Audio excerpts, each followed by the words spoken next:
The old black man they mocked at the shooting range moved quietly, his hands trembling as he set up his station. Chase and his friends laughed louder with each shake, confident in their cruelty. "Bet Grandpa can't even see the target," they sneered, drawing a crowd eager for entertainment. No one noticed how Samuel Hawkins's eyes changed when he lifted his rifle, how the tremor suddenly vanished, replaced by a stillness that should have warned them. They couldn't recognize what stood before them, a ghost from classified missions, a phantom whose impossible shots had made him a legend in wars they'd only seen in movies. The first bullet hit dead center, the second followed, forming a single hole, and as silence fell across the range, the truth slowly dawned. They had just challenged the deadliest sniper in military history. Just before we get back to it, I'd love to know where you're watching from today, and if you're enjoying these stories, make sure you're subscribed, because tomorrow's special episode is one you definitely don't want to miss. The small town of Pinewood wasn't known for much. A handful of churches, 2 grocery stores that had been locked in silent competition for decades, and Darren McKnight's shooting range, the only one within 50 miles. The range had just opened for the day when Samuel Hawkins pulled into the gravel parking lot. His weathered Chevy truck groaned to a stop, the engine settling into silence as his gnarled hands released the steering wheel. For a moment he just sat there, gathering himself. The morning sun reflected off the worn metal of a vintage rifle case resting on the passenger seat. Samuel ran his fingers over it, tracing the familiar edges. The case had seen more of the world than most people ever would. Another day, he whispered to himself, a ritual that had carried him through 78 years of life. Samuel stepped out of his truck, his movements deliberate and careful. Age had claimed much of his once powerful frame, leaving behind a man whose slight stoop and cautious gait suggested fragility. His dark skin was lined with the markings of time, a roadmap of years spent under harsh suns across continents most Americans couldn't pronounce. The weight of the rifle case pulled, slightly at his right arm as he made his way toward the entrance. The tremor in his left hand was worse today. He flexed his fingers, willing them to steady. Inside, the range hummed with the familiar sounds of a place dedicated to precision and power. The metallic click of magazines being loaded, the soft murmur of conversations about barrel weights and wind calculations, and occasionally, the contained thunder of a shot being fired. Darren McKnight stood behind the counter, his broad shoulders and military posture unmistakable. In his late 50s, the former Marine still carried himself like he was waiting for inspection. His eyes, sharp and observant, tracked Samuel as he entered. "Morning," Darren nodded, neither particularly warm nor unwelcoming. Just fair, the way he treated everyone. "Morning," Samuel replied, his voice soft yet clear. "Lane for an hour, please." Darren was reaching for the sign-in sheet when the door behind Samuel swung open, letting in a blast of laughter followed by 3 men in their 20s. They carried expensive-looking rifle cases and wore matching caps from a tactical gear company. The smell of beer clung to them despite the early hour. "Yo, Darren, tell me you saved our usual spot." The tallest of the 3 called out, slapping a 20 on the counter. "Chase," Darren acknowledged with a hint of resignation. "Dylan Troy." He nodded to the others. "You know the rules. No shooting if you've been drinking." Chase Warren flashed a grin that never reached his eyes. "Relax, old man. That was last night. We're sharp as tacks today." His gaze landed on Samuel, who was quietly filling out the sign-in sheet. The tremor in Samuel's hand made his signature waver. "Well, look what we have here," Chase nudged Dylan. "Gramps decided to come play with the big boys." Dylan snickered, making no effort to lower his voice. "Think he can even see the target?" Samuel continued writing, his expression unchanged. "Careful. Now." Troy joined in, his voice carrying a sharper edge. "You know what they say about these old types. Probably can't even hold that thing steady." The slur that followed was muttered just loud enough to hear. Darren's jaw tightened. "That's enough," he warned, but Chase was already moving to stand directly behind Samuel. "What you got in there, Grandpa? Civil War musket?" Chase leaned over Samuel's shoulder, invading his space. "Bet you can't hit the broadside of a barn with those shaky hands." Samuel finished signing, straightened up, and turned to face Chase. Their eyes met, and for just a moment, something flashed in Samuel's gaze, something ancient and dangerous, a glimpse of the man he'd once been. Then it was gone, replaced by the mild expression of an elderly man accustomed to being underestimated. "Excuse me, young man," Samuel said politely, stepping around Chase to receive his lane assignment from Darren. "Lane 4, Darren said, handing Samuel a pair of ear protection. "It's the quietest one today." "Thank you." Samuel nodded and moved toward his designated area. "Lane 4, Chase mimicked in a quavering voice. "Better make it the handicapped lane." The three young men erupted in laughter as they took their places in the adjacent lanes. Samuel methodically set up his station, laying out his rifle case, and carefully opening it. Inside lay a precision rifle that looked both vintage and meticulously maintained, the kind of weapon that spoke of expertise rather than hobbyist interest. Samuel's hands moved with practiced efficiency as he assembled it, each motion purposeful despite the occasional tremor. From behind the counter, a young woman emerged with a stack of fresh targets. Mira McKnight, Darren's daughter, had her father's observant eyes and direct manner, though her movements carried the deliberate care of someone who had treated battlefield wounds. "Need anything else, sir?" she asked Samuel, handing him a target. "This is fine, thank you," Samuel replied with a small smile. Across the way, Chase made an exaggerated motion of steadying his hands. "Oh, better watch out! Grandpa's locked!" And loaded. He might hit the ceiling. Samuel didn't acknowledge the mockery. He simply positioned his target, put on his ear protection, and took his stance. His breathing slowed, the tremor in his hands momentarily subsiding as muscle memory older than his tormentors took over. He squeezed the trigger once. The shot rang out, distinct from the rapid-fire approach the young men were taking in their lanes. When the target returned, a single perfect hole punctured the bullseye. Mira, who had been watching, raised an eyebrow. Samuel reloaded without comment, as if the shot had been unremarkable.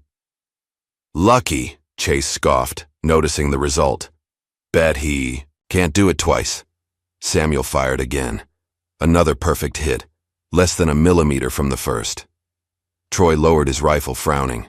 Dylan whispered something to Chase, whose face darkened. "Hey, old-timer," Chase called out, his voice carrying a new edge. "What's your trick? You got some kind of special sight on that antique?" Samuel didn't respond, focusing on his next shot. Irritated by the lack of response, Chase deliberately bumped Samuel's shoulder as he walked past to retrieve a fresh target. "Oops. Sorry there. Unsteady ground," he smirked. Samuel's rifle shifted, but his expression remained neutral. "No harm done," he said quietly, repositioning himself. Mira stepped forward. "Sir, would you like to move to another lane?" Samuel shook his head. "This one is just fine." He fired a third shot, perfect again. By now, a few other patrons had noticed what was happening. An off-duty police officer named Wilson and a retired teacher, Mrs. Abernathy, both regulars at the range, exchanged glances. "That old man can shoot," Wilson murmured to Mrs. Abernathy. "Those boys picked the wrong person to mess with," she replied. After completing his session, Samuel carefully disassembled his rifle, wiping each part down with a soft cloth before returning it to its case. His movements were unhurried, precise. Like a ritual performed countless times, Chase and his friends continued their noisy shooting, occasionally glancing over with diminishing bravado. Their targets showed scattered patterns, nothing close to Samuel's precision. As Samuel prepared to leave, Mira approached him again. "That was impressive shooting, sir," she said, keeping her voice professional, yet warm. "Just keeping the rust off," Samuel replied with a modest nod. "Are you new to town?" "I don't think I've seen you at the range before. Moved here about 3 months ago. Wanted somewhere quiet for my retirement." Samuel closed his case, securing the latches. As he did, Mira caught a glimpse of something sewn into the interior lining, a military insignia she couldn't quite place, but recognized as Special Forces. "Well, you're welcome here any time," she said, her curiosity piqued. Samuel thanked her and headed for the exit, passing Darren at the counter. "Good shooting today," Darren acknowledged with a respectful nod. Samuel paused. "Nice range you have. Clean. Well maintained. Try to keep it that way," Darren replied. Some folks make it harder than others. Their eyes both drifted toward Chase and his friends, still shooting and laughing. Youth, Samuel said simply, neither condemning nor excusing. After Samuel left, Chase sauntered up to the counter. What's his deal anyway, acting all mysterious with that ancient rifle? Darren leveled a steady gaze at Chase. Word of advice, son. Some people wear their history on their bones. You'd do well not to judge a book by how worn its cover looks. Whatever, man, Chase scoffed. He got lucky with a few shots. Darren shook his head slightly. Your dad never taught you about respect, did he? Something ugly flashed across Chase's. First, my dad taught me plenty about knowing who deserves what. He turned away, rejoining his friends. Later that evening, after closing the range, Mira sat at her laptop in the small apartment she shared with her father above the range. The memory of the old man's shooting and the military insignia had stayed with her all day. Her fingers hovered over the keyboard before typing, Samuel Hawkins, veteran sniper. The search results loaded, and Mira's eyes widened. Page after page of classified documents, partially redacted after-action reports, and brief mentions in military journals appeared. Most were marked declassified with recent dates. One headline from a military history site caught her eye. The Phantom Marksman, the legend of Samuel Hawkins. This can't be him, she whispered, scrolling through an article detailing impossible shots taken during covert operations spanning 3 decades. She clicked on a blurry photograph from 1970, a group of Special Forces operators in Vietnam. In the background, slightly separated from the group, stood a tall, lean soldier with a sniper rifle slung across his back. The caption read, believed to be S. Hawkins, far right, though few photographs exist of the legendary marksman. Mira leaned closer to the screen, studying the distant figure in the photograph. Then she opened a new search. Darren McKnight Sr. Vietnam. The connection she suspected began to take shape, pulling her into a history she'd never fully known. Chow's morning light filtered through Samuel's kitchen window, casting long shadows across the worn linoleum floor. He moved methodically, preparing his morning coffee with the precision of a man who had made routine his anchor in a chaotic world. Knock at the door broke the silence. Samuel paused, head tilted slightly. Few people knew where he lived. Fewer still would visit unannounced. Old habits made him approach the door from an angle, staying clear of the direct line of fire through the window. Through the peephole, he saw Mira McKnight holding 2 coffee cups from the local diner. He opened the door, surprise briefly crossing his weathered features. Miss McKnight, he said, his voice carrying a question. Mr. Hawkins, Mira replied, offering one of the cups. I thought you might appreciate some real coffee. The stuff at the range tastes like engine oil. Samuel studied her for a moment before accepting the cup. How did you find my address? Small town, she shrugged, but her eyes held something more. Knowledge. Questions. Mind if I come in? It's about my grandfather. Samuel's expression remained neutral, but he stepped aside, allowing her entry to his modest home. The living room was sparsely furnished, a comfortable chair, a small television rarely used, and bookshelves filled with history texts and military memoirs. Nothing personal adorned the walls, no family photos or mementos. It was the home of a man who had learned to travel light through life. Your shooting yesterday, Mira began, settling into the offered chair. I've only seen that kind of precision from competition shooters or military snipers. Samuel took a seat across from her, his hands cradling the coffee cup. I served, he acknowledged simply. Vietnam? Desert Storm? Mira pressed gently, a slight nod. Among others. Special Forces. Samuel's eyes narrowed slightly. You've been researching me. I'm a curious person, Mira admitted. And that insignia, in your rifle case, it's not exactly standard issue. Samuel took a slow sip of his coffee. The silence stretched between them. Not uncomfortable, but weighted with unspoken history. My father doesn't talk much about my grandfather, Mira finally said. Darren McKnight Sr. He died when my dad was just a teenager, All I know is he served in Vietnam, came home changed and passed away from what they called complications from service. Something shifted in Samuel's gaze, recognition, perhaps even pain. He was a good man, Samuel said quietly. Better than most. Mira leaned forward. So you did know him?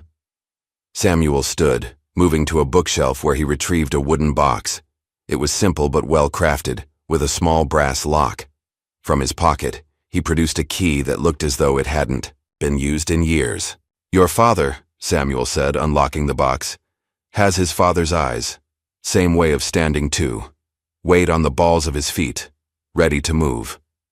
The lid of the box creaked open, revealing a collection of items carefully preserved. Medals nestled.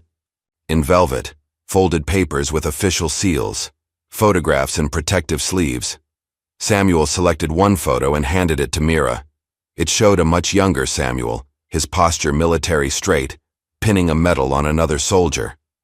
The other man's face was partially turned away from the camera, but the resemblance to Darren was unmistakable. Silver Star, Samuel explained. For valor under fire. He pulled 3 men to safety while taking heavy enemy fire. Should have been a Medal of Honor, but politics got in the way. Mira's fingers trembled slightly as she traced the outline of her grandfather's profile. He saved my life 3 times, Samuel continued, his voice taking on the cadence of someone revisiting a well-worn memory. First time was near Pleiku. Second time near the Cambodian border. Third time, he paused. Well, the third time isn't. In any official record, he rifled through the box, pulling out another photograph. This one showed a group of men, faces smudged with camouflage paint, weapons held with the comfortable familiarity of extensions of their bodies. Samuel stood slightly apart, a long-range rifle in his hands. Recon unit, deep in hostile territory, he explained. Your grandfather was our radio operator, I was Overwatch. Sniper, Mira translated. Samuel nodded. We called it playing guardian angel back then. His eyes took on a distant look, seeing something far beyond the walls of his small home. It was monsoon season, he began, his voice dropping to a near whisper. Visibility near 0. We'd been tracking NVA movements for 3 days without sleep. The unit was moving through a valley when the ambush came. Samuel's hands, usually unsteady with age, became perfectly still as he spoke, as if the memory itself steadied him. I was positioned on a ridge about 800 yards out. The rain was coming down so hard I could barely see through my scope. Your grandfather's voice came through the radio, calm as could be. Hawk, we need your eyes. Then all hell broke loose. Mira listened, transfixed, as Samuel described impossible shots taken through sheets of rain, guided more by instinct than sight. The way he had systematically eliminated the ambush, one precise shot at a time, while the unit below scrambled for cover. The last enemy soldier had your grandfather in his sights, Samuel continued. I took the shot through a gap in the trees, no wider than a dinner plate, 850 yards in a monsoon with a crosswind, the kind of shot you don't even attempt. But you made it, Mira said softly. Had to, Samuel replied simply. He'd have done the same for me. Mira's gaze dropped to the photo again. And the third time, when he saved you? Samuel carefully replaced the medals and photos in the box, all except for one document that he handed to Mira. It was a psychiatric evaluation, dated 1973, with much of the text redacted. After Vietnam, I came home. Different, Samuel said, choosing his words with care. The things I'd seen, the things I'd done, they follow you. Your grandfather found me one night, sitting in my car with my service pistol. He knew what I was considering. He tapped the document. Got me into a program for veterans instead of letting me become another statistic. Stayed with me for 3 days straight, talking about everything and nothing. Made me promise to call him if the darkness ever came back. Mira blinked back unexpected tears. I never knew. Not many did, Samuel said. Your grandfather wasn't one to broadcast his good deeds. A silence fell between them, comfortable in its shared understanding. I see some of him in you, Samuel finally said. That steady gaze. The way you stand. Military medical, correct? Mira nodded. Army medic. 2 tours in Afghanistan. Then trauma. Nurse at Walter Reed. Saving lives runs in your blood, then. Mira's expression clouded. Not always successfully. Samuel studied her, recognition in his eyes. You lost someone. Someone you couldn't save. A 19-year-old private, Mira confirmed, her voice tight. IED took both his legs. I had my hands inside him for 4 hours, trying to stop the bleeding. He looked at me the whole time, never took his eyes off mine, like if he just kept looking at me, he'd be okay. She swallowed hard. He died on my table. And you've been carrying him ever since, Samuel said. Not a question, but a statement of understanding. How do you put it down? Mira asked, her professional composure cracking. That weight? Samuel's weathered hand reached out, covering hers briefly. You'll lose soldiers. It's the nature of war. But you saved more than you know. Before Mira could respond, her phone buzzed with a text from her father, asking where she was. I should go, she said, rising. Dad will start to worry. Samuel walked her to the door. As she stepped onto the porch, Mira turned back. Thank you, she said, her voice cracking slightly. For what you did for my grandfather. For all of them. Samuel shook his head. He saved mine too, he repeated softly, closing the door. Later, that afternoon, Mira found her father in the back office of the range, going through inventory lists. Dad, she began, uncertain how to broach the subject. What do you remember about Grandpa's time in Vietnam? Darren looked up, surprise evident on his face. Not much. He didn't talk about it. Why? I met someone who served with him. Mira perched on the edge of the desk. Samuel Hawkins. The old man from yesterday? Darren's brow furrowed. What's he got to do with Dad? Mira pulled out her phone, showing him the research she'd compiled. He's not just any veteran, Dad. According to declassified files, he was one of the most accomplished snipers in military history. They called him the Phantom Marksman. Darren's expression shifted from skepticism to shock as he scrolled through the information. This can't be right. These shot distances, these conditions. And he served with Grandpa, Mira pressed. He showed me photos, told me stories. Darren sat back heavily in his chair. Dad did mention someone once, a sniper who watched over their unit like some kind of guardian angel. Called him Hawk. Said the man could shoot through time itself if he had to. His voice grew quiet. I always thought it was just stories. It wasn't, Mira said. Samuel saved Grandpa's life multiple times. And apparently, Grandpa saved his too, after they came home. Darren was silent for a long moment, processing this new connection to his father's past. Finally, he stood up. Where does he live? He asked. I want to thank him. The next day, Samuel returned to the range, this time accompanied by Darren. The change in atmosphere was immediate. Darren introduced Samuel to the staff with obvious respect, explaining his connection to the McKnight family. This man served with my father, Darren told Wilson, the off-duty officer. Saved his life more than once. Samuel accepted the recognition with quiet dignity, though he seemed uncomfortable with the attention. He set up at his lane, the same methodical routine as before. Chase and his friends arrived shortly after, their swagger intact despite the previous day's humiliation. Look who's back, Chase muttered, eyeing Samuel. Guess he wants another round of luck. Darren intercepted them before they could approach Samuel. Behave yourselves today, he warned, his tone leaving no room for argument. From across the range, a new arrival caught everyone's attention.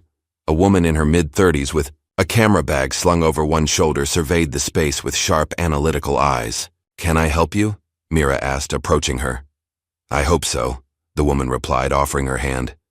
Renee Jackson, investigative journalist. I'm researching a book on unrecognized military heroes. Her gaze drifted to Samuel, who was carefully loading his rifle. And I think I just found my next chapter. Chase, watching this exchange, saw an opportunity. He approached Samuel with an exaggerated show of respect that didn't reach his eyes. "Hey there, sir," he said loudly, ensuring the journalist could hear. "How about a friendly competition? Just a simple 5-shot drill for accuracy and speed. Show these folks what real shooting looks like?" Samuel glanced up, studying Chase for a moment. Then, to everyone's surprise, he nodded. 5 shots, he agreed quietly. "Your terms." A small crowd began to gather as word of the challenge spread through the range. Renee positioned herself for a better view, her interest clearly piqued.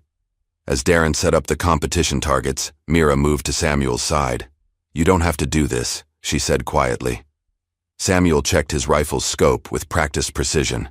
"Some lessons can only be taught through demonstration," he replied, his voice carrying a hint of something Mira hadn't heard before. Not anger, but firm resolve. The stage was set for what would become a pivotal moment, not just for Samuel, but for everyone watching. The shooting range fell silent as Chase stepped up to the firing line. His confident smirk betrayed no doubt as he loaded his expensive tactical rifle, the kind that promised to make even an amateur look competent. 5 shots in 10 seconds, Darren announced, standing as the official judge. "Highest score wins." Chase winked at his friends, Dylan and Troy, who stood nearby with their arms crossed. "Watch and learn, old-timer," he said loudly enough for everyone to hear. Samuel stood quietly to the side, his weathered rifle held loosely in hands that now, strangely, showed no sign of trembling. Renee Jackson, the investigative journalist, positioned herself for a better view, her keen eyes missing nothing. A small crowd had gathered, regular patrons, a few off-duty police officers, and Mira, whose concerned gaze shifted between Samuel and Chase. "Timer starts on my mark," Darren said, lifting his hand. 3, 2, 1, mark. Chase fired rapidly, his body rocking slightly with each shot. The electronic timer beeped at 7.1 seconds. When the target was retrieved, it showed a respectable grouping, all 5 shots within the inner rings, though none perfectly centered. "Not bad," Chase crowed, turning to the crowd. 7 seconds flat, all on target. He gave Samuel a challenging look. "Your turn, Grandpa. Try not to throw your shoulder out." Samuel stepped forward with an unhurried grace that spoke of decades of discipline. He settled into position, adjusting his stance slightly as if finding his center. The way he held the rifle, like it was an extension of his body rather than a tool, made several of the veterans in the crowd exchange knowing glances. Darren raised his hand again. "Ready, Mr. Hawkins?" Samuel gave a barely perceptible nod. 3, 2, 1, mark.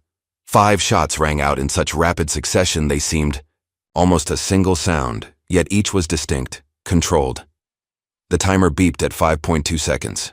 When the target returned, a hushed whisper rippled through the crowd. 5 perfect bullseyes so tightly grouped, they formed what looked like a single hole with ragged edges. 5.2 seconds, Darren announced, unable to keep the awe from his voice. Perfect score. The silence that followed was profound. Even those who had seen Samuel shoot before hadn't expected this level of mastery. Chase's face flushed dark red. "Beginner's luck," he muttered, but his voice lacked conviction. Samuel simply began to pack up his rifle, as methodical in victory as he had been in preparation. Renee stepped forward, her professional demeanor barely containing her excitement. "Mr. Hawkins," she said, extending her hand. "Renee Jackson. I'm researching a book on unrecognized military heroes. I'd love to talk with you about your service." Samuel regarded her with cautious eyes. "Not much to tell," he said quietly. "Think we both know that's not true," Renee replied, lowering her voice. "The phantom marksman deserves his chapter in history." Before Samuel could respond, Chase pushed between them, his humiliation transforming into something uglier. "This whole thing is rigged," he spat, looking around for support. "Old man probably had his lane set up special. No way he shoots like that with those shaky hands." Troy and Dylan moved to flank their friend, their postures hostile. "That's enough," Darren warned, stepping forward. "You lost fair and square. Show some respect." "Respect?" Chase laughed, the sound sharp with anger. "For what? Some ancient black guy who probably never shot anything more dangerous than tin cans off a fence?" The slur that followed hung in the air like smoke. Samuel's expression didn't change, but something in his eyes did, a brief flicker of weariness rather than anger, as if he'd heard such words too many times to count. Mira moved quickly to intervene, her body language shifting to the alert readiness of a combat medic. "That's it. You're done here for today." "You can't throw us out," Dylan protested. "Watch me," Darren said, his voice deadly calm. "My range, my rules. Get out. Now." For a tense moment, it seemed Chase might escalate further. Then he spat on the ground near Samuel's feet. "Whatever. Enjoy your little victory, old man. Some things don't change no matter how good you shoot," he glared at Darren. "You're picking the wrong side here, McKnight." As the three men stalked out, Samuel calmly wiped down his rifle, seemingly unperturbed by the confrontation. "I'm sorry about that," Darren said, approaching him. "Some people never learned basic human decency." "Not your fault," Samuel replied, simply. Renee had been watching the entire exchange with sharp interest. "Does that happen often around here?" she asked, her journalist's instinct for a story clearly engaged. "More than it should," Mira answered, her expression tight with controlled anger. "But usually not so openly." Later that evening, Samuel returned to his truck in the parking lot to find the word "nigger" spray-painted across the driver's side door in jagged red letters. A crude target had been drawn over the O in his license plate. He stood there for a long moment, his expression unreadable. Then he simply got in and drove home, the hateful message visible to everyone he passed. Mira discovered the vandalism. The next morning when she arrived early to open the range, she immediately called Samuel, who answered on the third ring. "Mr. Hawkins, your truck. Did you see what they did?" "I saw," he replied evenly. "We need to report this. The sheriff's department—" "It's just paint," Samuel interrupted gently. "I've already called a detailer to take care of it." Mira's frustration boiled over. "This isn't just about paint. It's a hate crime. Those boys need to be held accountable." "For what purpose?" Samuel asked, his voice calm. "So they can be even angrier? So they can escalate further?" "Because it's wrong," Mira exclaimed. "Why are you letting them get away with it?" There was a pause on the line. When Samuel spoke again, his voice carried a weight of experience that transcended the immediate situation. "Because that's not the war I fight, Mira. Some battles just feed the darkness. I've learned to choose mine carefully." The wisdom in his words didn't diminish Mira's anger, but it gave her pause. "At least let me help clean it up." "Already taken care of," Samuel assured her. "I'll see you at the range tomorrow." After hanging up, Samuel sat quietly in his living room, his mind drifting back to another time when choices had weighed heavily on his conscience. The memory came with visceral clarity. The scorching heat of the Iraqi desert, the weight of his rifle against his shoulder, and the image in his scope that had haunted him for years after.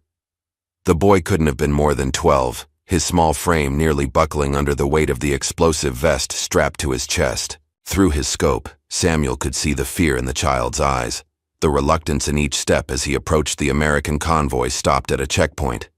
Samuel's spotter had confirmed the order twice. Confirmed hostile, green light. The shot had been clean, instant, a mercy if such a thing existed in war. The boy had fallen without ever knowing what hit him. The vest had detonated harmlessly away from the troops. That night, Samuel had scrubbed his hands until they bled, trying to wash away a stain that lived not on his skin but in his soul. It was his last mission. He had filed his retirement papers the following day. Now sitting in his quiet living room 20 years later, Samuel touched the small cross he wore under his shirt, not out of religious devotion, but as a reminder of all the lives that had passed through his crosshairs, of the weight he carried. The next day, Renee Jackson sat in the local diner, laptop open, pursuing every lead she could find on Samuel Hawkins. Her publisher had initially been enthusiastic about the Phantom Marksman chapter for her book, but as she dug deeper, revealing connections to classified operations across 3 decades, his tone had changed. "This is too hot," her editor had warned during their morning call. "We're talking about Black Ops, potential CIA involvement. Find a safer story, Renee. Since when do we back away from the truth? She had countered. Since we don't want to get sued into oblivion. Or worse. Renee had hung up, frustrated but undeterred. As she scrolled through heavily redacted mission reports, a new email appeared in her inbox. The sender was anonymous, but the subject line caught her attention. Hawk's Nest, Chase Warren. Inside was a single link to a private social media group. Using her investigative credentials, Renee managed to access the page, revealing a local militia group with disturbing white supremacist leanings. Chase Warren was listed as a junior member. His father, Sheriff Frank Maynard, was tagged in several posts. Renee's journalistic instincts sharpened. The connection between a local sheriff and a hate group was troubling enough. But when she searched for Maynard's military background, another piece fell into place. He had served in the same region as Samuel during Operation Desert Storm. This isn't about a shooting competition at all, she murmured to herself, ordering another coffee. This story was growing deeper roots by the hour. Meanwhile, at the range, Darren faced his own confrontation. Chase and his friends had returned, demanding to be allowed back in. It's a public business, Chase argued. You can't discriminate against us. Actually, I can, Darren replied. Private property. And after the stunt you pulled with Mr. Hawkins's truck, you're permanently banned. Chase's face contorted with rage. You're picking an old black vet over your own people? My father won't be happy about this. Your father should have taught you. Better, Darren said evenly. Now get out before I call someone to remove you. Chase leaned in, his voice dropping to a threatening whisper. You're making enemies you can't afford, McKnight. This isn't over. After they left, Mira found her father in the back office, his knuckles white as he gripped the edge of his desk. You okay, Dad? Darren released a slow breath. I've never wanted to hit someone so badly in my life. Mira placed a hand on his shoulder. You did the right thing. I know, but something tells me this is just the beginning. Later that week, Samuel was invited to speak at a local veterans event. He had initially declined, preferring to stay out of the spotlight, but Mira's gentle persistence had finally worn him down. The community center was packed, mostly with other veterans and their families. Samuel sat quietly on the stage, dressed in a simple suit that hung slightly loose on his frame, a single service pin on his lapel. When introduced, he walked to the podium with the measured pace of a man who had learned that rushing led to mistakes. The microphone squealed briefly as he adjusted it. I'm not one for speeches, he began, his voice soft but clear. Never have been. In my line of work, silence was usually the better part of valor. A few knowing chuckles rippled through the audience. They asked me to talk about heroism today. I'm not sure I'm qualified. I just did a job that needed doing. He paused, gathering his thoughts.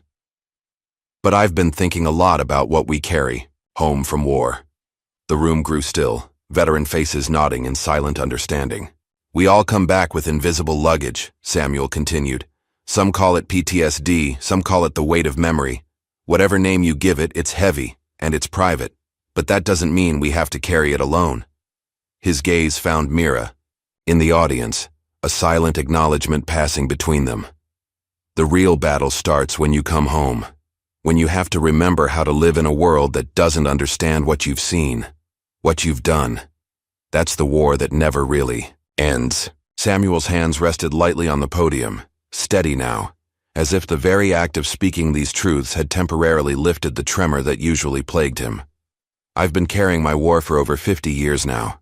Some days it's lighter than others. But I've learned this much. Our scars, visible and invisible, don't define us. They just prove we were stronger than whatever tried to hurt us. When he finished speaking, the silence held for a heartbeat before the room erupted in applause. Many of the veterans had tears in their eyes, a brotherhood of understanding that transcended words. As the event wound down, Renee approached Samuel. That was powerful, she said. Would you reconsider an interview for my book?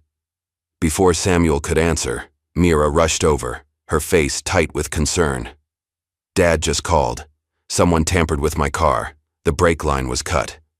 She looked directly at Samuel. This isn't random anymore. Late that night, as Mira and Darren discussed increasing security at the range, Renee received an anonymous threat ordering her to drop her investigation. And somewhere in the darkness, Samuel Hawkins made a decision that would change everything. The morning dawned gray and threatening, heavy clouds hanging low over the landscape as Mira arrived at Samuel's house. Her knocking went unanswered. The key. Windows were dark, the truck gone from the driveway. "Mr. Hawkins?" she called, peering through the windows. "Samuel?" The house stood empty, with no sign of struggle but also no indication of where he might have gone. On the kitchen table, visible through the window, lay a single folded note. After calling her father and getting no answer, Mira tried the door and found it unlocked, unusual for a man as security conscious as Samuel. Inside, the house felt different. Emptier somehow, as if its owner had taken something essential when he left. The note on the table was addressed to her in neat, precise handwriting. "Mira, some battles choose us. I've gone to see an old friend. Tell Renee to be careful where she digs. Some graves aren't meant to be disturbed. S.H." Beneath his initials was an address in the mountains, about 60 miles north, and a name, Calvin Reeves. Meanwhile, deep in the Blue Ridge foothills, Samuel's truck crawled up a narrow dirt road that switchbacked through dense forest. The isolated cabin that emerged in a small clearing looked like it had grown from the mountainside itself, weathered wood blending with the surrounding pines. Before Samuel could even step from his vehicle, the cabin door opened. A tall black man in his 70s stood in the doorway, his unseeing eyes hidden behind dark glasses, his posture still military straight despite his age. "Took you long enough," Calvin Reeves called out, his voice strong and clear. "I've had coffee waiting for an hour." Samuel smiled for the first time in days. "Your hearing's still sharp as ever, Cal." "When you go blind, the other senses compensate," Calvin replied, tapping his ear. "That old truck of yours sounds like a dying elephant. Heard you coming from 3 miles out." The two men embraced briefly, the kind of contact reserved for those who had seen both heaven and hell together, and survived to speak of it. Inside, the cabin was spartanly furnished but meticulously organized, the home of a man who had adapted to blindness through perfect order. Weapons hung on the walls alongside photographs Calvin could no longer see but kept for the memories they held. "So," Calvin said, pouring coffee with practiced precision, "you've stirred up trouble again." Samuel accepted the mug. "Not intentionally. Never is with you." Calvin settled into a worn armchair. "Tell me." As Samuel recounted the events of the past weeks, Calvin listened without interruption, his expression shifting subtly at certain details. "Sheriff's name is Maynard?" he finally asked. "Frank Maynard?" Samuel nodded, then caught himself. "Yes, you know him?" Calvin's face hardened. "Not personally, but I remember the name from the Iraq incident." A heavy silence fell between them, laden with shared history. "You think it's connected?" Samuel asked. "Hell of a coincidence if it's not." Calvin leaned forward. "What's your play here, Hawk?" Samuel stared into his coffee. "I don't know yet. But these boys, they're targeting Mira, Darren, that journalist. It's not just about me anymore." "So you came here to, what, hide out?" "I came here to prepare," Samuel corrected quietly. Calvin's laugh was short and sharp. "The great Samuel Hawkins coming out of retirement for one last mission? Man, we're too old for that cowboy shit." "Not a mission," Samuel said. "Insurance." Before Calvin could respond, the sound of an approaching vehicle reached them. Calvin tilted his head, listening intently. "Smaller engine than yours. Japanese make, probably. Coming fast." Samuel moved to the window. "It's Mira."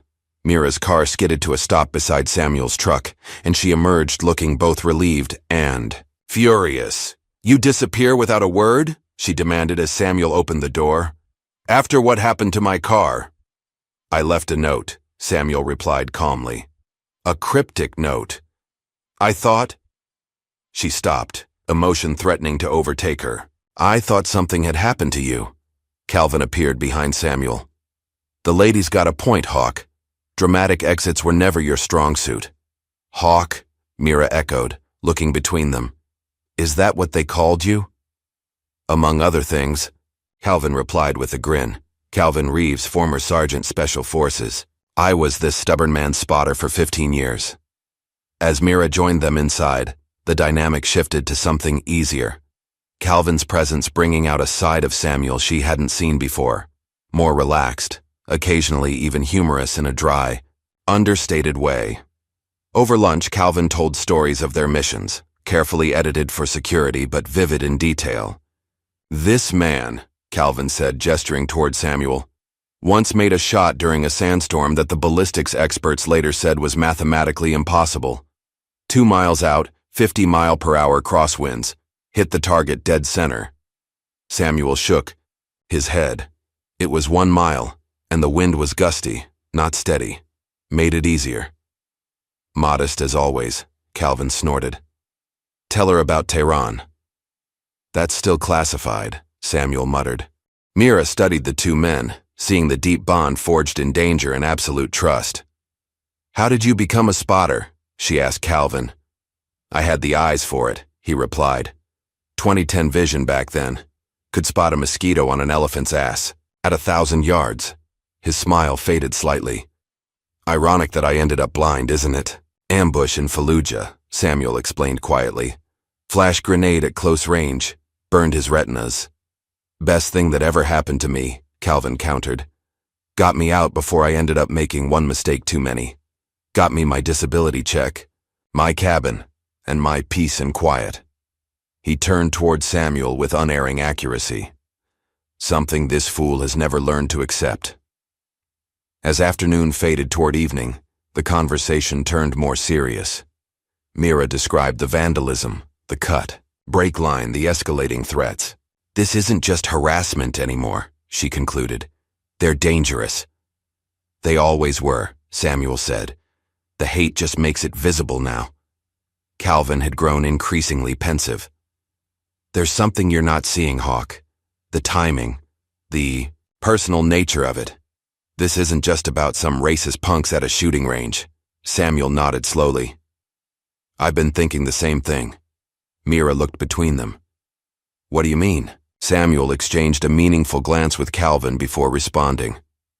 In 1991, during Operation Desert Storm, my unit was sent on a classified extraction. High-value target behind enemy lines.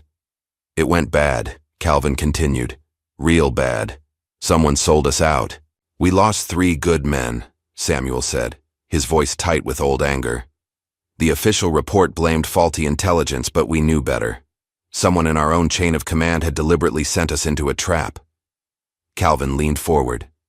We had evidence, radio transmissions, contradictory orders, timing that couldn't be coincidental.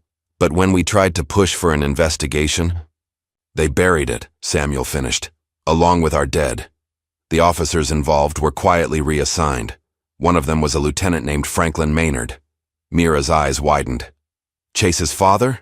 The sheriff? Samuel nodded grimly. And now, 30 years later, he's here, in the same small town I chose for retirement. That can't be coincidence, Mira whispered. No, Samuel agreed. It can't. Night had fallen by the time Mira reluctantly prepared to leave.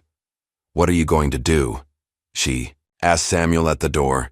He looked out into the darkness, his expression unreadable. Tell her I had to go be a soldier one last time, he said to Calvin, who nodded in understanding. Samuel, Mira began, but he cut her off with a gentle hand on her shoulder. Go home. Look after your father. Be careful. His eyes held hers, with sudden intensity. Trust no one outside your immediate circle, especially not the sheriff's department. As her headlights disappeared down the mountain road, Calvin moved to stand beside Samuel on the porch. You know they'll come for you. Eventually, he said. I'm counting on it, Samuel replied. Better me than her. Inside, Samuel opened the large duffel bag he'd brought, revealing not weapons as might be expected, but specialized training equipment. Weights, targeting systems, and conditioning tools. What exactly are you planning? Calvin asked, sensing his friend's movements.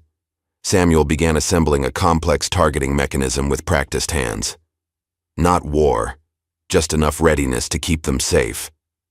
And if readiness isn't enough? Samuel paused, the weight of decades of violence and restraint evident in his silence. Then God help them, he finally said, because I won't hold back a second time. While Samuel began his conditioning, Renee Jackson was conducting her own investigation. In a dimly lit hotel room surrounded by documents, she uncovered a connection that chilled her.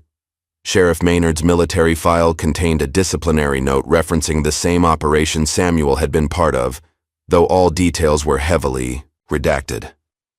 More disturbing still, she found recent communications between Maynard and a private military contractor with ties to extremist groups.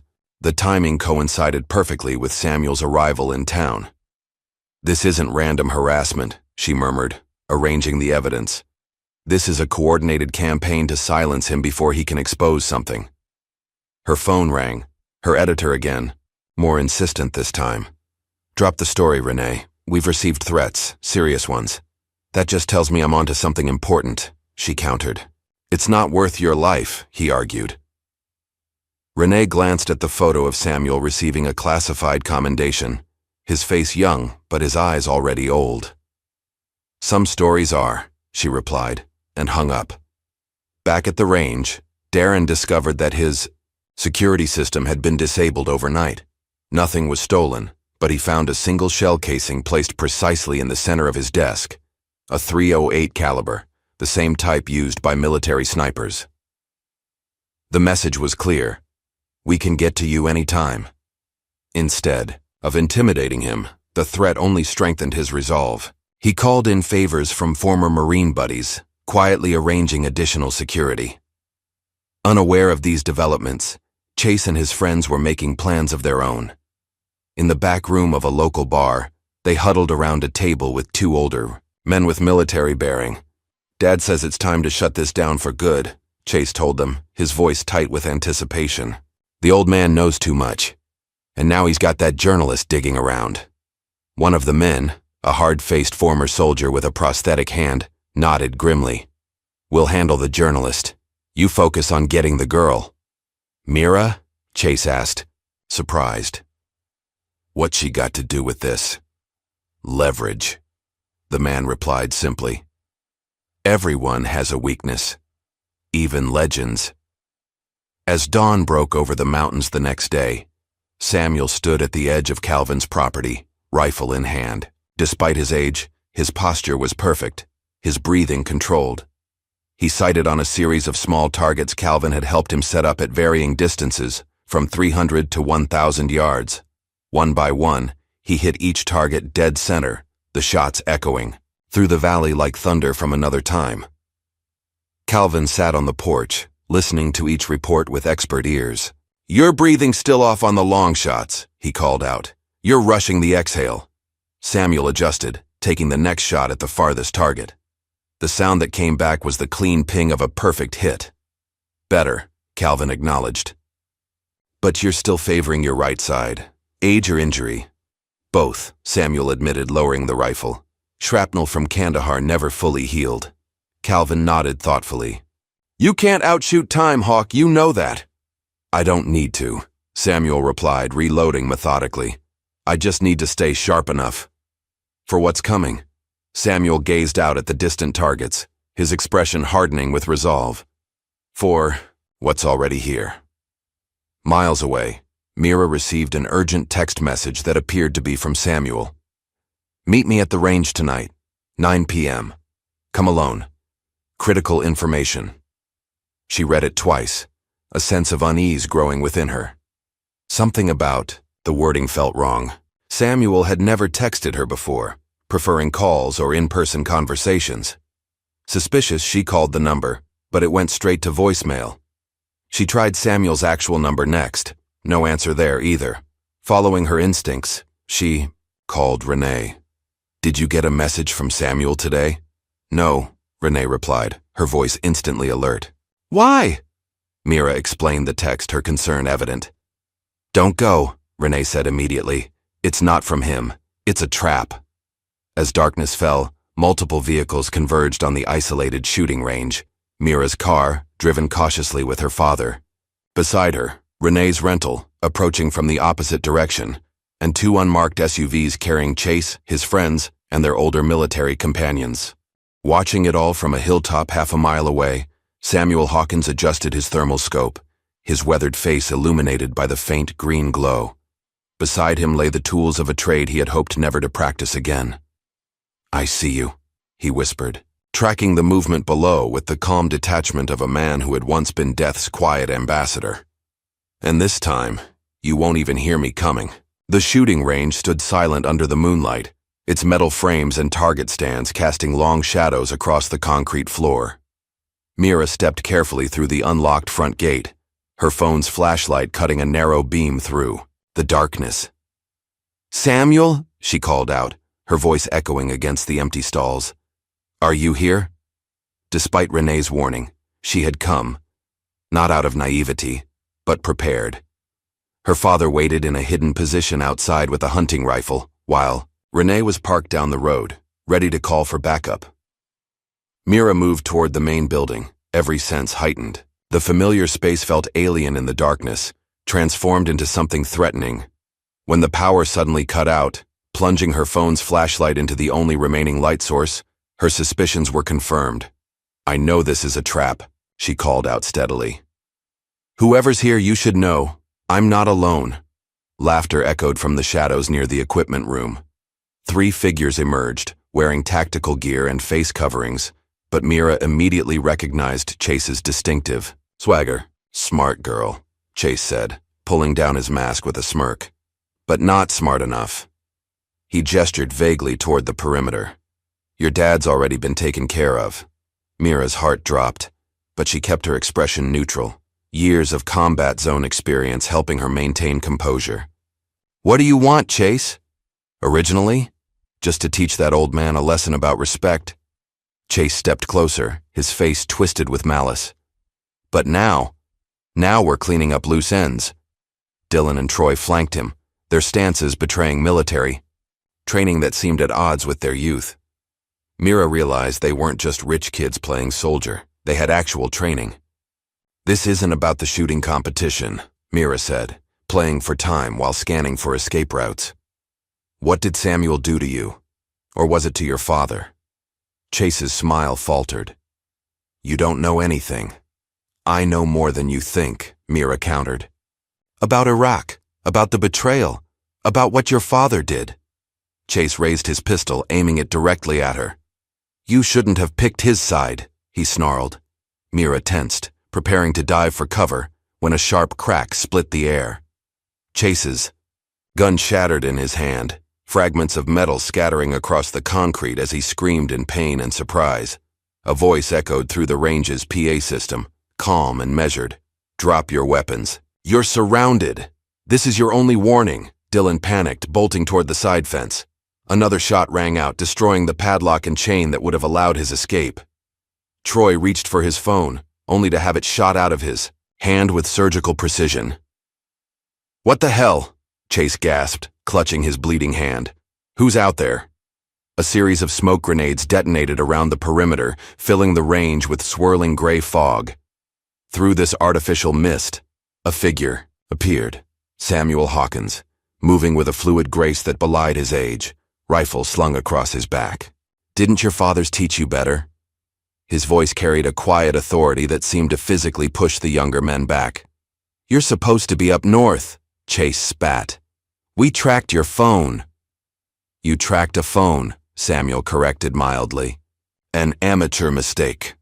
Troy lunged at Samuel, pulling a combat knife from his belt. Samuel sidestepped with economic precision, redirecting Troy's momentum to send him sprawling. When Dylan attacked from behind, Samuel countered without even turning fully around, using the younger man's weight against him in a textbook joint lock that left Dylan gasping on the ground. Chase, recovered from the initial shock, pulled a backup pistol from an ankle holster. Before he could aim, Samuel closed the distance between them with startling speed. His movements were nothing like those of the frail old man who had first entered the shooting range. They were measured, efficient, the product of decades of close-quarters combat training. The disarm happened so quickly it was almost imperceptible. One moment Chase had the gun, the next he was on his knees, arm twisted at an unnatural angle, Samuel standing calmly above him. 20 pounds of pressure more, and your shoulder separates, Samuel informed him conversationally. Another 10. After that, the joint breaks completely. Your choice. Meanwhile, Mira had worked her way free of the zip ties that had been hastily applied during the initial confrontation. She retrieved Chase's dropped weapon and moved to Samuel's side, keeping Troy and Dylan covered. Took you long enough, she said, a slight smile breaking through her tension. Had to let them make their last mistake, Samuel replied. Headlights swept across the range as multiple vehicles pulled in, Darren's truck and several sheriff's department cruisers. Sheriff Frank Maynard emerged from the lead vehicle, his face flushed with anger. What the hell is going on here? He demanded. Hand on his holstered sidearm. Attempted assault, possibly attempted murder, Samuel replied calmly. Your son and his friends lured Ms. McKnight here under false pretenses. That's a lie, Chase shouted. He attacked us. We were just meeting Mira to talk about range memberships. Maynard stepped forward, using his considerable physical presence, in an attempt to intimidate. You better have proof of these accusations, Hawkins, or I'll have you in a cell tonight. Oh, he has proof, came Renee's voice as she stepped out from behind a support column, professional camera in hand. I've been recording since they arrived, and... She pointed to the corners of the building where small cameras were mounted, their red lights blinking. So has every security camera in this place. Maynard's face went ashen. You set this up. No, Samuel corrected. We just made sure the truth would be seen this time. His gaze hardened. Unlike in Iraq, the sheriff flinched at the reference, then quickly recovered his composure. Deputies, arrest Mr. Hawkins for assault and trespassing. None of the deputies moved. One of them, a younger officer named Patterson, stepped forward instead. Sir, we've all seen the footage coming through to dispatch. It's clear who the aggressors were. Maynard's hand tightened on his weapon. That's an order, deputy. With respect, sir, Patterson replied, I think we should follow proper procedure here. Multiple witnesses, video evidence. This needs to go by the book. The standoff stretched for several tense seconds before Darren emerged from the shadows, rifle trained on Chase and his friends. Everyone's walking out of here alive tonight, he stated flatly. But those boys are leaving in handcuffs, not Samuel. Outnumbered and exposed, Maynard finally relented. He watched in silent fury as his son and the others were read their rights and placed in patrol cars. This isn't over, Hawkins, he said quietly as the last cruiser pulled away. Not by a long shot. Samuel nodded almost imperceptibly. I know. Later that night, as Mira treated a cut on Samuel's hand from the confrontation, she studied his face in the harsh fluorescent light of the range office. You knew they'd come for me to get to you, she said. It wasn't a question. It's what I would have done, Samuel replied. Target the people someone cares about when you can't reach them directly. Mira's hands paused in their work. Is that what happened in Iraq, with Maynard? Samuel was quiet for a long moment. We were sent to extract a high-value intelligence asset, a scientist who wanted to defect. Routine mission, except nothing about it felt right from the beginning. Wrong time frame, inadequate intelligence, unusual chain of command. Maynard. Set you up? He was following orders too, I suspect. But he knew what he was doing. Samuel's eyes took on that faraway look she'd come to recognize. We lost 3 men in the initial ambush. Would have lost everyone if not for a contingency. Extraction I arranged against protocol. And when you reported it, they buried it. Classified the whole operation. Threatened courts-martial if we pushed. The bitterness in his voice was old but undiminished. Maynard got promoted. The rest of us got silence. Darren, who had been listening from the doorway, stepped into the light. And 30 years later, he's still trying to keep that silence. Samuel nodded. Some secrets don't stay buried. As dawn broke over the mountains, news of the night's event spread through the small town like wildfire. Local news vans parked outside the sheriff's office, where Chase and his accomplices were being processed on multiple felony charges. Renee published her initial findings alongside the surveillance footage, and within hours, national media outlets picked up the story. Legendary sniper stops hate crime at small-town gun range. The internet exploded with Samuel's military history, declassified records, and accounts from former soldiers whose lives he had saved. Hashtags trended: The Phantom Marksman, Justice for Hawk, Thank you for your service. By mid-morning, Chase and his friends had been released on bail, met outside the station by a grim-faced Sheriff Maynard who hustled them into his personal vehicle amidst a barrage of reporters' questions. 3 days after the confrontation at the range, Samuel sat in Mira's apartment, watching a national news broadcast covering the incident. The anchor, a polished woman with perfect hair, spoke with practiced gravity about revelations of systemic racism and the heroic actions of a forgotten military legend. Samuel switched off the television with a grimace. "They're missing the point," he said. "This was never about heroism." Mira, preparing coffee in the kitchen, glanced over at him. "What was it about then?" "Accountability," Samuel replied. "The past doesn't go away just because you want it to."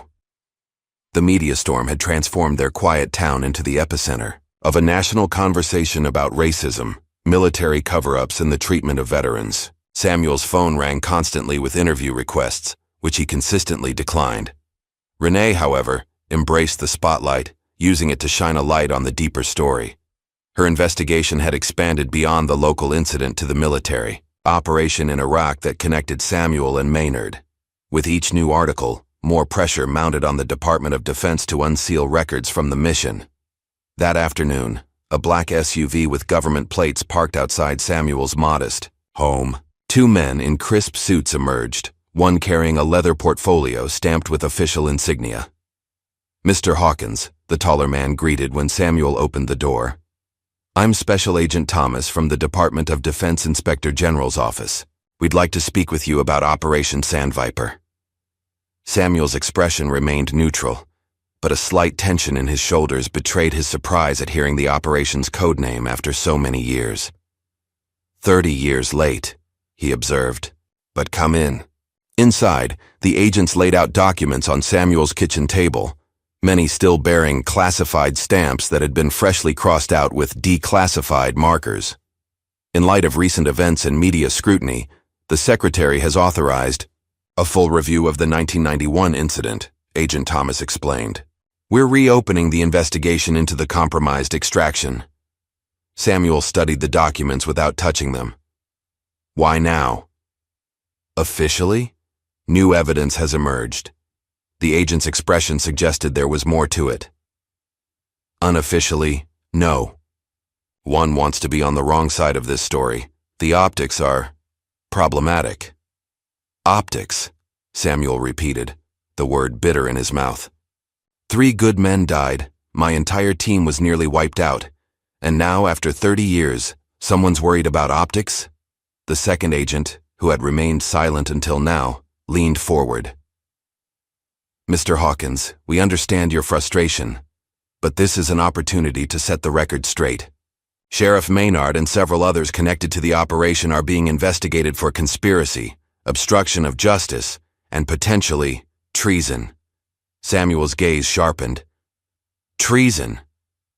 The scientist you were sent to extract? He wasn't defecting. He was being silenced. He had evidence of illegal weapon sales to the very forces we were fighting." The pieces that had never quite fit suddenly aligned in Samuel's mind. "Who authorized the operation?" The agent slid across a document with a name that made Samuel's blood run cold. A high-ranking official who had gone on to become a powerful defense contractor. "We'll need your official testimony," Agent Thomas said. "As the ranking officer on ground during the extraction, your account is crucial." Samuel stared at the document spread before him, the physical manifestation of secrets that had haunted him for decades. "I'll testify," he said finally, "but not for your investigation, for my men who never came home." Later that evening, Samuel met with Darren and Mira at the range, which had been closed to the public since the incident. The building had become something of a pilgrimage site, with people leaving flowers and thank you notes at the entrance. "The Department of Defense is reopening the Iraq case," Samuel told them. "They want my testimony." Darren whistled low. That's going to cause some serious waves. It already has, Samuel replied. Maynard's been suspended pending investigation. Chase and his friends are facing federal hate crime charges on top of the assault and conspiracy counts. Mira studied Samuel's face. You don't seem happy about it. Justice delayed isn't really justice, he said quietly. It's just less injustice. A knock at the door interrupted them. Renee entered, looking both excited and apprehensive. My publisher called, she announced. They want to fast-track the book now. Full marketing push, speaking tour, the works. Congratulations, Samuel said, genuinely pleased for her. Renee hesitated. There's a condition. They want you involved. Front and center. Samuel shook his head. I'm not interested in being a celebrity. Not as a celebrity, Renee countered. As a voice for others. Black veterans whose stories were erased. Men and women who served in silence and came home to a country that didn't acknowledge their sacrifice. The words hung in the air, their weight and truth undeniable. Samuel's expression remained stoic, but something shifted in his eyes. I'll consider it, he finally said. On one condition. The proceeds go to supporting injured black veterans and underfunded schools in communities like the one I grew up in. Renee grinned. Already put it in the contract draft. 2 weeks later, Samuel stood uncomfortably in a pressed uniform that had been tailored to fit his now leaner frame. The ceremony at the National Mall had drawn hundreds of spectators and a full media contingent. On stage, a 4-star general prepared to present Samuel with the Distinguished Service Cross that had been denied him decades earlier. The citation read like fiction. Impossible shots taken under unimaginable conditions. Dozens of American lives saved through his precision and courage. When it came time for Samuel to speak, he approached the microphone with the same measured pace that characterized all his movements. I accept this honor, he began, his voice steady but soft, forcing the crowd to quiet themselves to hear him. Not for myself, but on behalf of all those who were never thanked. The men and women who served in shadows, whose names don't appear in history books, whose sacrifices weren't caught on camera. The crowd listened in respectful silence as Samuel spoke not of his own achievements, but of the collective debt owed to those who had given everything for a country that often gave little in return. As the ceremony concluded and the crowd began to disperse, Darren approached Samuel, hand extended. Thank you, he said, his voice rough with emotion. Not just for what you did back then, but for now. For standing up when it would have been easier to stay silent. Samuel clasped his hand, firmly. Your father would be proud of you, Darren. You're not him. You're better. But make sure your son knows your story ends differently than his did. Mira joined them, having pinned the medal on Samuel's chest during the ceremony. The range reopens tomorrow, she said. We've had calls from all over the country, veterans, shooting clubs, even a youth program from the inner city. Samuel smiled slightly. Good. A range should be about skill and discipline, not where you come from or what you look like. As they walked toward the cars, Renee hurried over, phone in hand. That was my publisher, she said breathlessly. They're doubling the initial print run. The pre-orders are through the roof. Just make sure you get the story right, Samuel told her. Not just the shots fired, but why they mattered. That evening, Samuel visited Calvin at his mountain cabin, bringing a bottle of good bourbon and news of the ceremony. Should have seen it, Cal, he said as they sat on the porch. Brass everywhere, cameras, speeches. Would have hated every minute of it. Calvin laughed, pouring drinks by feel. Bet you did too. Every second, Samuel admitted with a rare chuckle. They drank in companionable silence for a while, listening to the night sounds of the forest. So what now? Calvin finally asked. You've got your recognition. The bad guys are facing justice. Pretty reporters making you famous. Riding off into the sunset. Samuel considered the question, watching the bourbon catch the light as he swirled it in his glass. I think I'm done saving the world, he said at last. Time to focus on the small piece of it I can actually make better. Back in town, tensions remained high despite the positive developments.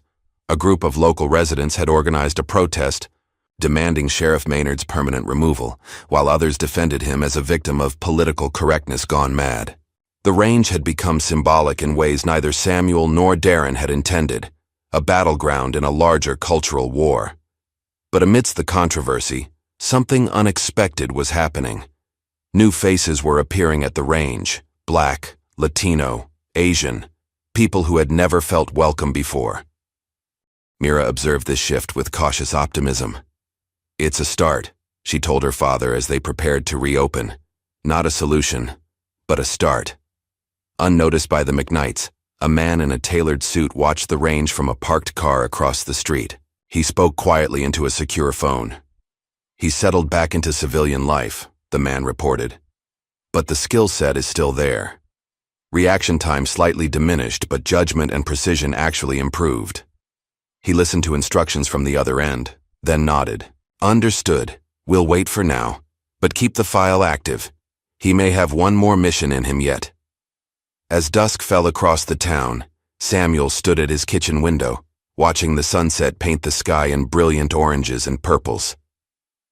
For the first time in decades, he felt something like peace. Not the absence of conflict, but the presence of purpose. The old ghosts weren't gone, but perhaps finally they were beginning to rest. 3 months after the confrontation at the range, a fragile normalcy had settled over the town. Samuel had retreated back into his quiet routine, his brief moment of fame fading as media attention shifted elsewhere. The range flourished under Darren and Mira's management, becoming a model of inclusion in a community still wrestling with its divisions. Sheriff Maynard had been placed on administrative leave pending the federal investigation, his authority temporarily transferred to his deputy. Chase and his friends awaited trial on reduced charges, their family's influence having secured favorable bail conditions. It was a cool autumn morning when Mira didn't show up for her opening shift at the range. Darren called her cell phone repeatedly, each unanswered ring increasing his concern. By noon, he'd contacted every friend and acquaintance who might know her whereabouts. When he finally called Samuel, his voice was tight with barely controlled panic. "She never came home last night. Her car's gone. Phone goes straight to voicemail." Samuel felt a cold weight settle in his stomach. "I'll be there in 20 minutes, he said, already moving toward his rifle case. He arrived to find Darren pacing the range office, phone pressed to his ear. "Still nothing," Darren reported, ending the call. "I've filed a missing persons report, but without evidence of foul play." "There's foul play," Samuel said with quiet certainty. He handed Darren a folded piece of paper that had been left under his truck's windshield wiper. "Found this when I was leaving." Darren unfolded it with shaking hands, written in block letters, "You took our boys. Now we take yours." "Maynard," Darren breathed, his face darkening with rage. "Not directly," Samuel cautioned. "He's too visible right now. But he has connections, people who owe him favors, who share his grudges." "What do we do?" Samuel's expression hardened into something ancient and dangerous. "I need to go see Calvin." By late afternoon, Samuel had returned to his small house to prepare. The living room had been transformed, furniture pushed aside, maps spread across tables, and his rifle case open on the floor. From a hidden compartment beneath a floorboard, Samuel retrieved a worn footlocker he hadn't opened in years. Inside lay remnants of another life, a set of faded camouflage utilities, specialized equipment, and a small, weathered Bible. He dressed, methodically, his movements betraying none of the urgency he felt. Each item was checked and positioned with the precision of ritual. Finally, he knelt beside the case, eyes closed, lips moving in a silent prayer. "Tell her I had to go be a soldier one last time," he had told Calvin earlier that day. Now, alone, in the gathering dusk, those words echoed in his mind as both promise and lament. Meanwhile, Renee Jackson had been conducting her own investigation into Mira's disappearance. Her journalist's instincts and connections had led her to an unsettling discovery: a property listing for an abandoned military training facility on the outskirts of the county, recently leased by a shell company with ties to private military contractors. "It's isolated, secure, and off most official maps," she explained to Darren over a secure line. Exactly the kind of place you'd take someone you didn't want found. I'm calling the FBI, Darren said immediately. Already tried, Renee replied. They need more evidence to move, especially with the political sensitivities around Maynard's case, by the time they cut through the red tape. The implication hung heavily between them. I need to tell Samuel, Darren said. Already did, Renee admitted. He's making preparations. As night fell, Samuel moved silently through the woods surrounding the abandoned training facility. Age and old injuries had taken their toll, but decades of discipline and experience compensated for what time had stolen. He traversed the difficult terrain with deliberate care, avoiding the obvious approaches that would certainly be monitored. Through his thermal scope, he counted 6 men patrolling the perimeter. Professional mercenaries by their movement patterns, not local thugs. They carried military-grade weapons and communicated with tactical headsets. This was no amateur operation. Samuel settled into a natural depression overlooking the main building, establishing a sniper's hide with practiced efficiency. Years melted away as muscle memory took over, his breathing automatically synchronizing with his heartbeat. The first guard went down silently, a well-placed tranquilizer dart finding its mark at the base of his neck. Samuel had made his choice. This would not be a killing mission. The second and third guards followed in similar fashion, each collapsing without raising an alarm. Inside the facility, Mira worked methodically at the zip ties binding her wrists to a metal chair. Hours of patient friction against a rough edge of the seat had frayed the plastic, but not enough to break free. Her captors had been professional, but not brutal. No gratuitous violence, just efficient detainment. The leader, a hard-faced man with a prosthetic hand, had made their purpose clear. You're just leverage, he had explained dispassionately. Nothing personal. Once the old man shows up, you go free. He won't come alone, Mira had warned. And he's not what you think. The man had smiled thinly. We're counting on it. Now, as she worked at her restraints, Mira heard the first signs of something changing. A guard's radio call going unanswered. Footsteps hurrying past her door, terse orders being issued. He's here, she whispered to herself, doubling her efforts on the zip ties. Samuel had infiltrated the building through a maintenance access point, disabling 2 more guards along the way. The facility's layout was familiar, standard military design that he had navigated countless times in different contexts. He moved like a shadow, using darkness and silence as weapons. When he reached the corridor where Mira was being held, he encountered the first real resistance. 2 guards with tactical positioning and clear fields of fire made a direct approach impossible. Samuel retreated briefly, finding the building's electrical panel. With precise timing, he triggered a targeted blackout of just that section, plunging the corridor into darkness. In the momentary confusion, he moved. The guards never saw him coming. One moment they were adjusting to the darkness, the next, they were unconscious on the floor, victims of Samuel's silent efficiency. Outside the door where Mira was held, Samuel paused, listening. One person inside, breathing pattern suggesting readiness, not relaxation. The leader. Instead of bursting in, Samuel knocked gently. She's coming out, he called, his voice casual. Boss wants her moved. A moment of silence, then footsteps approaching the door. As it opened, Samuel struck with the speed and precision that had made him legendary, a single blow to a specific nerve cluster that dropped the man instantly.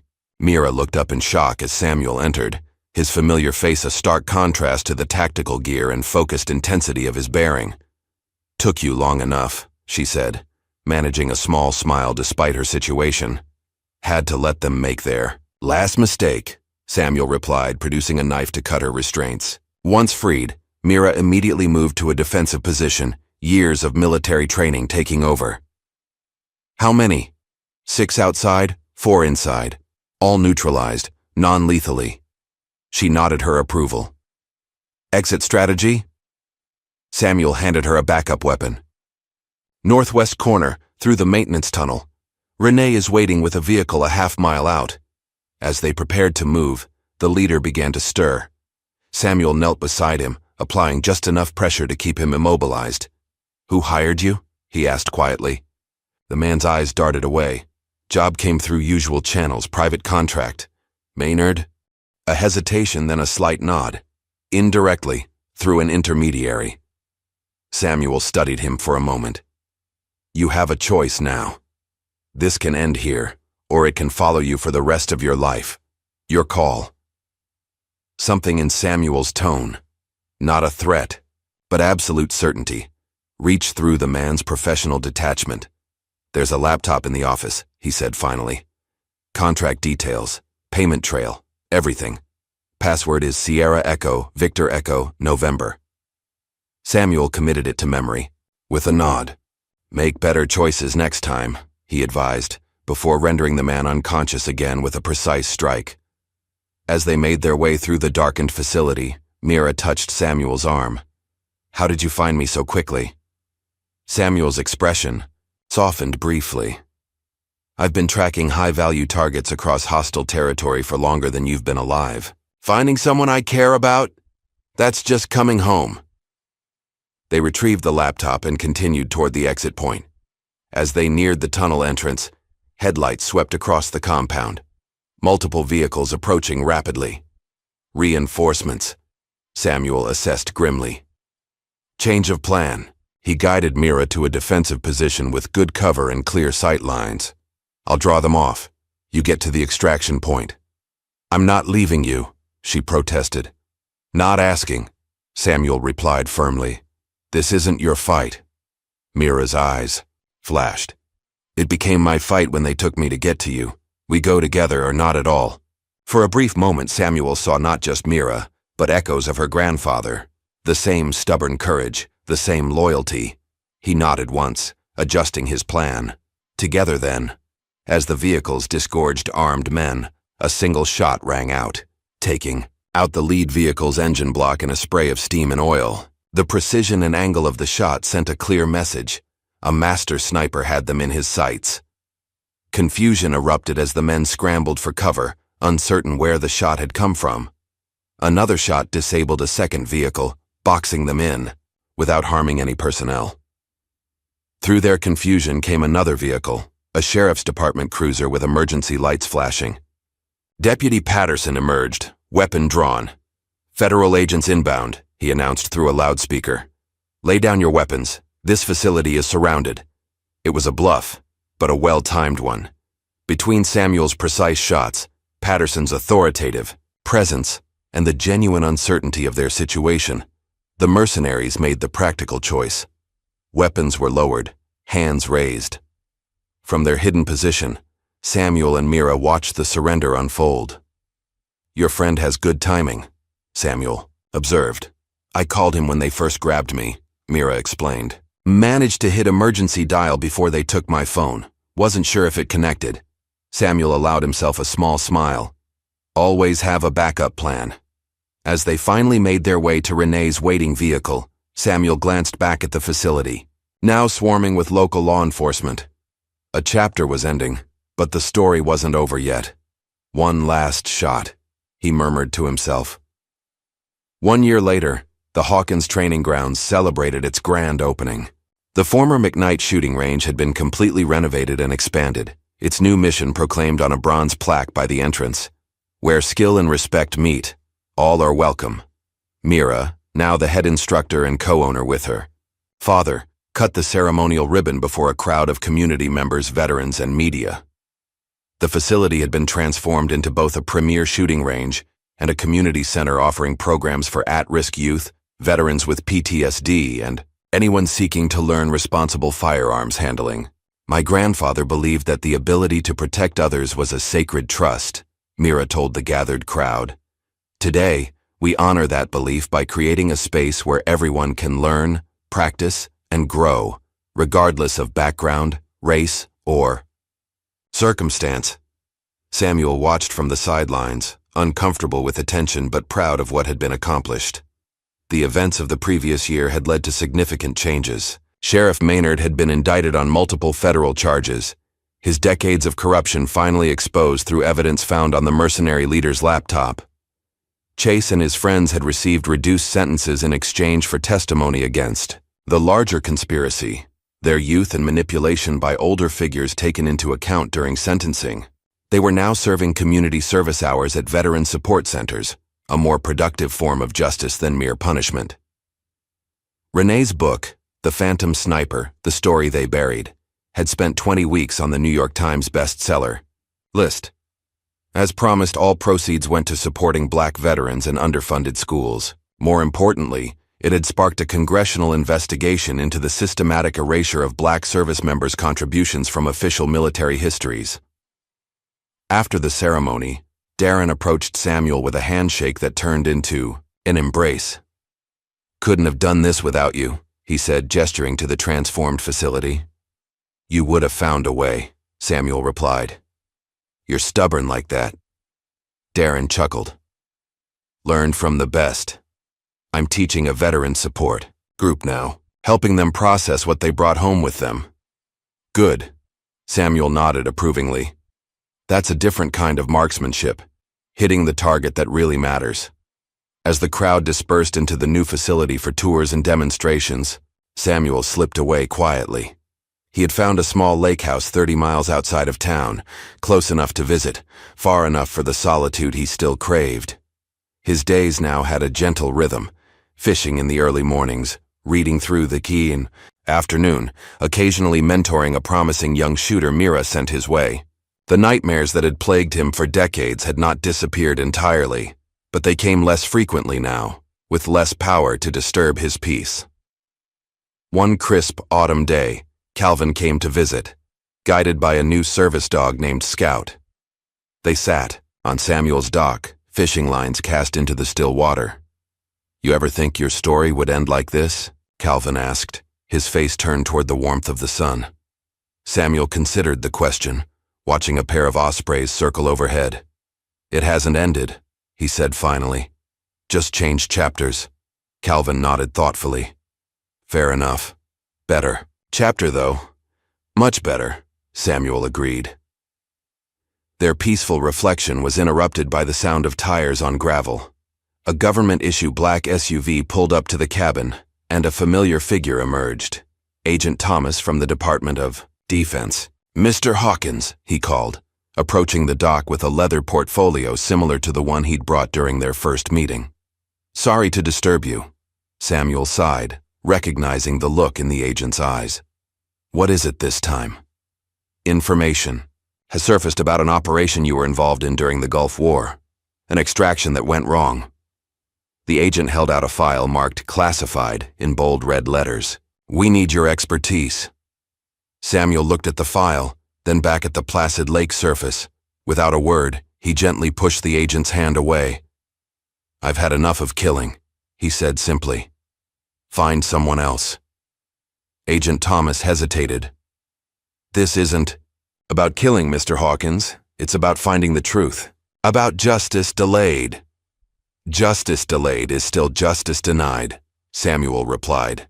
"I've given enough to causes that weren't worth the cost. My answer is no." The agent seemed ready to argue further, but something in Samuel's expression, not anger, but absolute finality, made him reconsider. With a respectful nod, he returned to his vehicle and drove away. Calvin, who had listened to the exchange in silence, smiled slightly. "Turning down the call to adventure? That's not the Samuel Hawkins I knew." "Maybe you never really knew me," Samuel replied with unexpected lightness. "Or maybe I finally know myself." Several weeks later, Samuel attended a special ceremony at the training grounds. Mira was receiving a national medal for bravery related to the events of the previous year. The facility was packed with dignitaries, media, and community members. When Mira took the podium to give her acceptance speech, her eyes found Samuel in the crowd. "People have called me brave for what happened last year," she began. "But true courage isn't found in dramatic moments. It's found in showing up day after day to face whatever comes with dignity and purpose." She paused, emotion briefly overtaking her professional composure. "Everything I am, I owe to a man who never asked for thanks, who taught me that precision isn't just about hitting targets, but about choosing the right targets to hit in the first place." Samuel ducked his head slightly, uncomfortable with the recognition but moved by her words. After the ceremony, Samuel walked the grounds alone, noting the changes with approval. The walls now featured photographs of diverse American heroes throughout military history, many of them black service members whose contributions had been overlooked. Training programs catered to everyone from competitive shooters to complete beginners, with special classes for women, minorities, and veterans. On one wall, Samuel's philosophy had been engraved in bronze: shoot not to harm but to protect, speak not to boast but to teach. As the sun began to set, Samuel found himself drawn to the far end of the range. The last few visitors were leaving, and in the growing quiet, he felt a familiar urge. Setting up at the farthest lane, he removed his old rifle from its case, the movements as natural as breathing. He loaded a single round and adjusted the scope, his hands steady and sure. At the maximum distance, a glass bottle had been placed on a stand, a nearly impossible shot for most, at the very edge of practical marksmanship. Samuel settled into position, finding that perfect stillness that had defined his life for so long. He breathed out slowly, squeezing the trigger at precisely the right moment. The bottle shattered, a clean hit at 1,000 yards.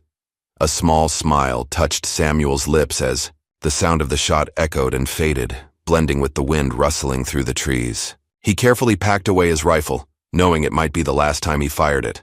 Some skills never fade, he thought, but some battles end not with victory or defeat, but with the choice to set down your weapon and walk away.